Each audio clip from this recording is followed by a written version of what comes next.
If your computer or laptop is slow or freezing every time, I will show you a simple trick. It will repair your system automatically. Watch the video till end. Click Window key, write CMD. Click on Run as Administrator.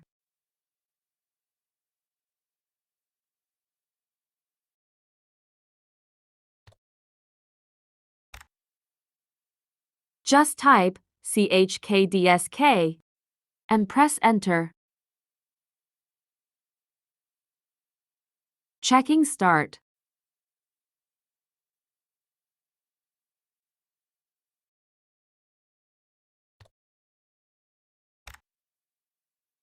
You will see the disks checking.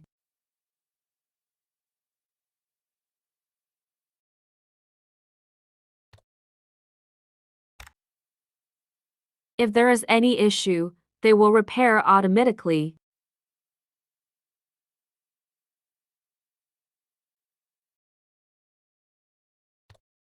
See the result.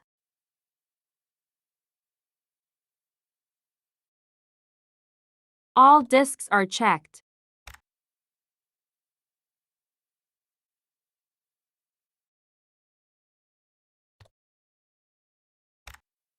Thanks for watching.